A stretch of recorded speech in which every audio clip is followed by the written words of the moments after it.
자, 반갑습니다. 베이지컬리입니다. 이번 영상 피보나치 되돌림 도구를 활용하는 방법에 대해서 알아보도록 하겠습니다. 자, 트레이딩 뷰에 이제 좌측 패널을 보시면 여기에 피보나치 되돌림이라는 도구가 있어요. 사람들이 피보나치 하는 게 대부분 이 피보나치 되돌림 도구를 의미하는 겁니다. 뭐 이거 말고도 추세 기반 피보나치 확장이나 피보나치 채널, 피보나치 타임 존, 피보나치 서클, 피보나치 스파이럴, 피보나치 스피드 리지스턴스 아크, 피보나치 웨지 이런 것들도 있지만 한 95% 이상은 피보나치 되돌림 도구를 의미하기 때문에 저도 여기에서 피보나치 되돌림 도구를 기준으로 설명을 드리도록 하겠습니다. 자, 그러면 피보나치 되돌림이 뭔지에 대해서 알아야겠죠? 피보나치 되돌림은 추세에 대한 지지 또는 저항 레벨을 파악하는 도구입니다. 자, 그러면 차트를 통해 설명을 해야겠죠? 자, 여기 보시면 이런 하락 추세가 존재합니다. 이게 이제 11월에 FTX 사태로 발생한 하락 추세라고 할 수가 있는데, 여기를 이제 피보나치 되돌림 도구를 설정을 해보면은 하락 추세이기 때문에 고점을 먼저 찍고 저점을 두 번째로 찍어야 됩니다. 자, 보세요. 피보나치 되돌림 도구를 선택하고 고점을 먼저 선택을 하고 그 다음에 저점을 선택하는 식으로. 그러면 여기 고점은 1레벨이 되고 저점은 0레벨이 됩니다. 이 경우에 이제 하락 추세에 대한 저항 레벨을 나타나게 된다고 할 수 있겠죠. 지금 이 화면에 보이는 0.382, 0.5, 0.618, 0.786, 0.236 그리고 그 위에는 이제 1.272, 1.414, 1.618 이런 식으로 나오는데, 이런 것들이 전부 다 저항 레벨이라고 할 수가 있겠습니다. 이런 식으로 1 단위가 넘어가는 거는 확장 레벨이 되고요. 그 아래에 있는 0점 단위에 있는 것들은 기본적인 레벨이죠. 기본적인 레벨이다. 자, 그래서 이런 피보나치 되돌림 도구를 설정을 했을 때 아까 전에 제가 이런 모든 레벨들이 저항 레벨이라고 말을 했죠. 근데 236 레벨 같은 경우에는 대부분의 경우에서 무시됩니다. 왜냐면은 236 레벨은 반등 레벨, 그러니까 되돌림 레벨이 너무 낮아요. 그렇기 때문에 일반적으로 별다른 저항 역할 혹은 지지 역할을 하지 못하는 경우가 대부분입니다. 그래서 최소한 382 레벨부터가 유의미한 저항 레벨로 작용을 한다고 할 수가 있는데, 지금도 보시면 저점이 나오고 반등을 하는데 236 레벨에서 약간의 저항을 받긴 했지만 바로 돌파를 해버리고 최종적으로 382 레벨에서 꼬리만 남기고 저항을 받았다고 할 수 있겠죠. 그런데 그 이후에 다시 이제 236 레벨 밑으로 내려가서 이렇게 놀았어요. 그쵸? 그만큼 이제 반등의 힘이 굉장히 없었습니다. 이번 11월의 추세 같은 경우에는 조금 보기 드문 형태예요. 이런 경우는 반등의 힘이 굉장히 약했다. 하지만 그럼에도 236 레벨은 무시하고 최소한의 반등치인 382까지는 0.382 레벨까지는 도달을 했다. 통상적으로 아무리 강한 추세여도 0.382 레벨까지는 되돌림을 주는 경우가 굉장히 많습니다. 자, 근데 여기서 주의해야 될 게 피보나치 되돌림 도구를 보는 방법이 두 가지가 있어요. 두 가지가. 선형 차트를 보느냐 로그 차트로 보느냐, 이거에 따라서도 이제 피보나치 되돌림 레벨이 달라집니다. 이거 아마 모르시는 분들도 꽤 많으셨을 거예요. 이거를 이제 더블 클릭하게 되면은 이런 화면이 나오는데, 아까 방금 전에 제가 말씀드렸던 레벨 말고도 다른 레벨도 이렇게 추가를 할 수가 있어요. 지금 보이는 화면은 기본적인 설정 세팅이고요. 일부러 다른 것들은 꺼놨습니다. 그리고 저 같은 경우에는 원래는 236 레벨도 사실 꺼놔요. 확장 레벨도 꺼놓고. 근데 기본 세팅으로 지금 설명을 드리고 있는 겁니다. 그리고 저기 밑에를 보시면 로그 스케일에 따른 피보나치 레벨 이게 있어요. 지금 이게 체크가 되어 있는 상태인데, 그래서 이거를 로그, 선형 이렇게 바꿀 때마다 여기를 보세요. 이 수치가 달라집니다. 보세요. 그쵸?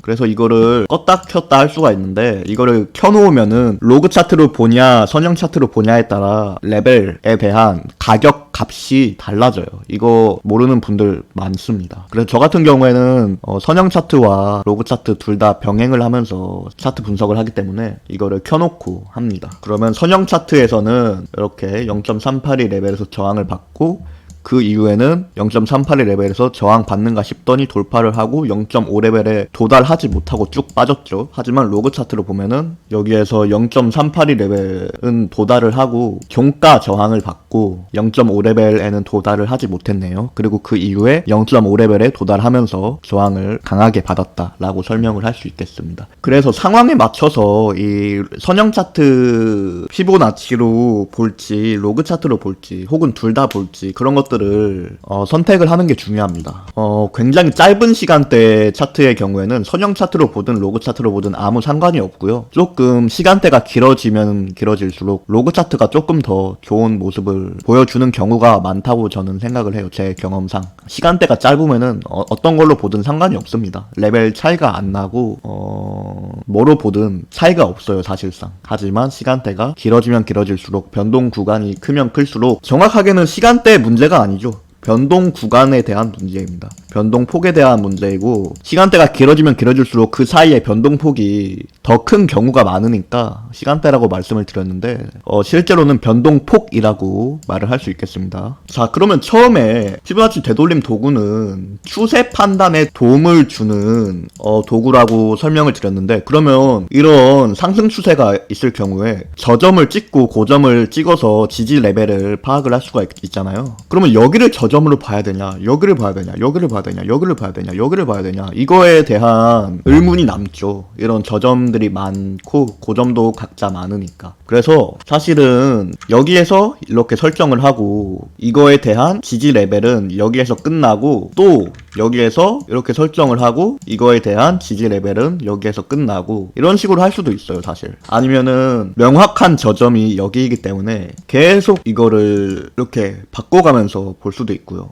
근데 저는 이런 것들이 비효율적이고 실제 매매에 좀 사용하기가 힘들다고 생각을 합니다. 하지만 대부분은 방금 전에 제가 설명한 것처럼 그런 식으로 사용을 하고 있어요. 대부분의 트레이더들이 유튜브 영상을 보거나 글 같은 거 읽어보면은 제가 방금 전에 설명을 했던 부분에서 크게 벗어나지 않을 겁니다. 하지만 저는 좀 다르게 분석을 하는데요. 똑같은 내용을 올릴 거면은 여러분들이 굳이 제 영상을 볼 필요가 없겠죠. 다른 영상 이미 만들어진 거 많은데. 그래서 저는 제 기법을 설명을 드리자면은, 이거는 이제 다른 분들의 기법과 다를 수 있어요. 왜냐면 저만 그냥 쓰는 거기 때문에. 그래서 일단 설명을 드릴게요. 자, 여기에서 이렇게 설정을 하고, 저 같은 경우에는 피보나치 레벨을 많이 보지 않습니다. 이런 확장 레벨 다 끄고 이렇게 4가지 레벨만 보고요. 다른 것들은 다 꺼놔요, 실제로는. 이렇게 4가지 레벨을 봤을 때 보면은 이 3가지 레벨은 전부 다 이탈을 했죠. 그리고 7, 8, 6 레벨은 이탈을 안 했습니다. 사용이 안 됐죠. 그래서 이거는, 자, 차트를 이 상황에서 7, 8, 6 레벨 빼고는 다 이제 의미소실이 진행됐다고 판단을 합니다. 의미소실. 의미가 없다. 왜냐면 그냥 다 이리저리 지나왔으니까, 왔다 갔다 했으니까 의미가 없다고 보는 거고요. 그래서 7, 8, 6 레벨만 이렇게 표시를 해놓겠습니다. 자, 그리고 차트가 다시 새로운 고점을 형성을 했죠. 그리고 새로운 저점이 나왔고요. 여기에 대한 피보나치 되돌림 도구도 이렇게 해보면은, 이거는 전부 다 의미소실이 진행됐죠. 0.382부터 0.786까지 전부 다 크게 의미 없이 관통하면서 내려왔기 때문에 여기에서 건질 레벨은 없습니다. 하지만 저점을 여기가 아니라 이 최저점으로 한번 더 다시 바꿔서 해볼 수도 있겠죠. 이런 식으로.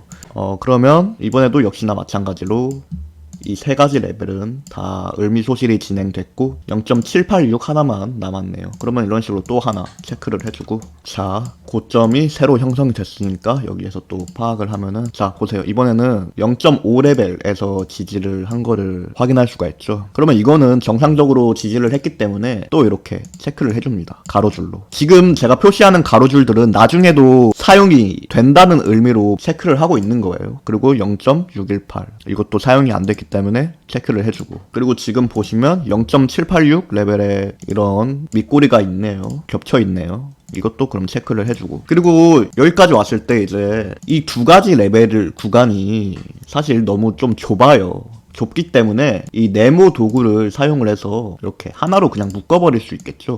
하나로 묶어서 이렇게 보기 쉽게 처리를 하고 다시 가로줄은 지우는 식도 가능할 것 같습니다. 이게 실제로 제가 하는 방법이에요. 너무 가까운 구간에 굳이 2가지 가로줄을 설치해 놓을 필요가 없으니까 가까운 구간에서는 이렇게 네모 박스를 처리하는 거. 제가 항상 차트 분석할 때 네모 박스 처리되어 있는 게 이런 식으로 이중적인 지지 혹은 저항, 있을 때 이런 식으로 네모 박스 처리를 하는 겁니다. 지금까지 제가. 자, 그러면 그 이후에 또 다시 고점이 새로 나왔으니까, 자, 그러면 그 이후에 또 다시 고점이 새로 나왔으니까 저점도 새로 나오고, 그러면 이거에 대해서 또 다시 이렇게 표시를 해줍니다. 그러면 0.618 레벨과 0.786 레벨을 건질 수 있겠네요. 그러면 저점을 여기로만 설정을 하는 게 아니라 여기로도 한번 설정을 해볼 수 있겠죠. 그리고 이렇게 선형과 로그 차트를 왔다 갔다 해주면서 가까이에 겹쳐있는 구간이 없는지 이런 것들을 한번 확인을 합니다. 저는 가까이에 겹쳐있는 구간, 자, 지금 보시면 이 구간이 아까 전에 표시해놨던 보라색 구간과 거의 비슷하죠. 그러면 이것도 표시를 해놓는 거예요. 마찬가지로 여기도 구간이 비슷하니까 표시를 해놓고,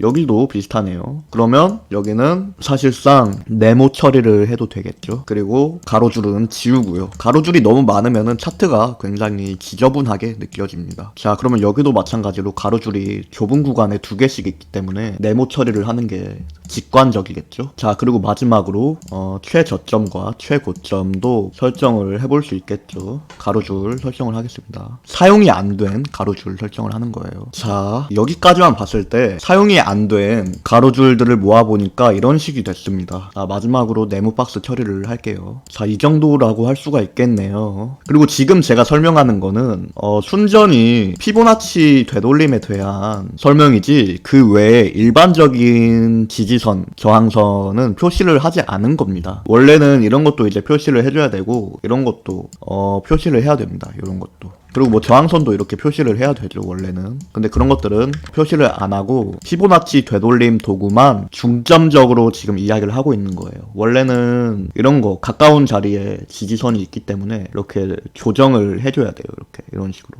그러면 여기 이 자리에, 이 네모 박스 자리에는 피보나치 되돌림 도구도 2개의 지지 레벨이 들어가 있고, 이 꼬리 지지선도 있기 때문에 사실상 3중 지지를 하는 지지대라고 할 수가 있겠죠.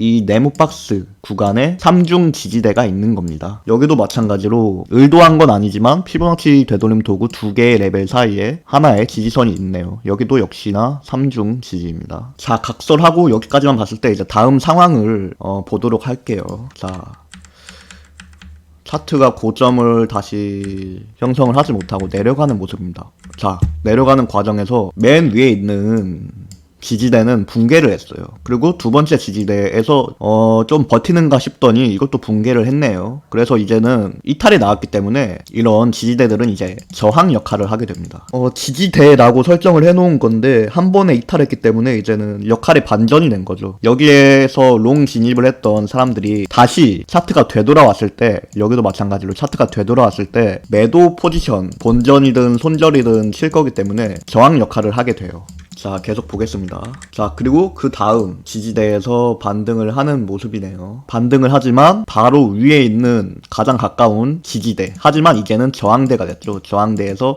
저항을 받으면서 다시 내려가는 모습이라고 할 수 있고요. 그리고 이제는 조금 흐지부지 하면서 왔다 갔다를 했어요. 그래서 이때부터는 이 네모 박스는 제대로 된 역할을 하지 못하게 됩니다. 그래서 차트상에 표시할 이유가 없어요. 왔다 갔다 진행을 했기 때문에 굳이 표시를 할 필요가 없죠. 그래서 지우겠습니다. 자, 지우고, 그러면 여기는 여전히 지지 역할을 하고 여기는 저항 역할을 합니다.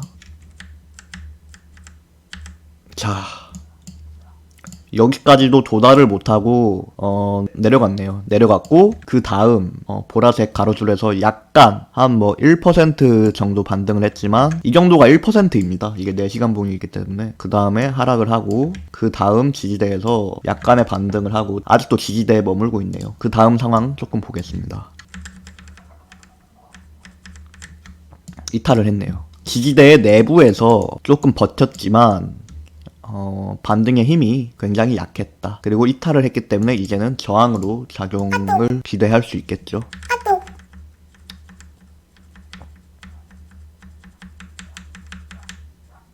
자, 저항 작용을 여기도 약간 1% 정도 하긴 했어요. 1% 정도 하긴 했는데 너무 가까이에 저항이 있기 때문에 쉽게 돌파를 하고 보라색 가로줄에서 저항을 받았네요. 그래서 이제 이거는 또 지우겠습니다. 또 지우고, 자, 또 보면은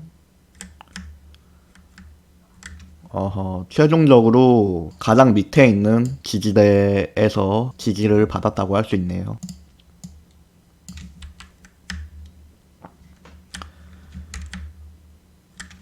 그 이후에도 지속적으로 이거는 지지 역할을 하기 때문에 굳이 차트상에서 지울 필요가 없고, 나머지 애들, 이런 애들은 이제 지워야겠죠. 이제 쓸모가 없으니까. 그리고 여기 이 구간에서는 가장 위에 있던 저항대를 돌파하는 모습을 보여줬지만 여기에서 걸렸다고 할 수가 있겠네요. 자, 그래서 우리가 이제 피보나치 되돌림 도구를 통해서 이런 지지대 혹은 저항대를 설정하는 방법에 대해서 설명을 했는데, 사실 조금 의미 없게 무너진 구간들이 많아요. 처음에 하락을 할 때 여기에 급속도로 하락을 하면서 의미 없게 무너진 구간들이 많은데, 왜 그런 거냐면은, 자, 이런 식으로 여기에 상승 쐐기형 패턴이 있었죠. 상승 쐐기형 패턴. 상승 쐐기형 패턴은 이 저점과 고점을 지속적으로 높이면서 쐐기 모양으로 차트를 진행하는 건데, 하락형 패턴입니다. 하락형 패턴. 너무나 대중적이고 유명한 패턴이죠. 하락형 패턴, 이 정도 규모 있는 하락형 패턴이 터졌기 때문에 그 위에 있던 이런 여기까지의 지지선 혹은 지지대들이 제대로 된 지지 역할을 하지 못한 거죠. 패턴 발동이 여기에서 됐는데, 이런데 바로 코앞에서 지지를 하기가 쉽지가 않잖아요. 그래서 이만큼 내려간 다음에서야 그나마 반등다운 반등이 조금 나왔고, 그마저도 약간의 반등으로 그치고 더 내려갔다라고 할 수가 있겠죠. 그리고 여기에서 여기까지 내려가는 동안에 이런 큰 반등이 나왔잖아요. 큰 반등이 나왔기 때문에 이거를 고점으로 설정하고 저점으로 설정을 하면은 또 이런 저항 레벨을 표시를 할 수가 있습니다. 그러면 정확하게 618 레벨, 그리고 이쪽 여기 가로줄에서 걸렸다고 할 수가 있겠네요. 가로줄도 있고 618 레벨도 똑같은 자리에 있고, 그래서 이중적인 저항 역할을 여기에서 했다고 할 수가 있겠죠. 자, 그래서 우리가 피보나치 되돌림 도구에 대해서 간단하게 설명을 드렸는데, 제가 쓰는 방법은 일반적인 방법은 아니에요. 왜냐면은 여러 가지 구간들을 보면서 이중 구간을 찾는 방법이기 때문에 대부분은 이런 식으로 이중 구간을 찾지는 않습니다. 많은 트레이더들이 하나만 설정을 해놓고 레벨을 보지, 저처럼 많은 구간에 대해서 표시를 하지는 않아요. 그리고 방금 전에 설명을 했다시피 이런 식의 상승 쐐기형 패턴이 있었고, 이거를 파악을 했다면은 사실 이런 가까운 지지선 자리에서는 굳이 매수를 하지 않았겠죠. 왜냐면 방금 전에 패턴이 터졌는데 가까운 구간에서 지지하는 경우가 일반적이지 않으니까, 일반적이지 않은 것에 무리해서 베팅을 할 필요가 없다라고 설명을 할 수가 있겠네요. 여기에서 그러면 피보나치에 대한 설명을 마치도록 하겠습니다. 설명이 제대로 된지 모르겠는데 저는 이런 식으로 사용을 합니다. 피보나치 도구를. 그러면 여기까지 영상을 봐주셔서 감사하고, 구독, 좋아요, 댓글, 알림 설정까지 부탁드리겠습니다. 감사합니다.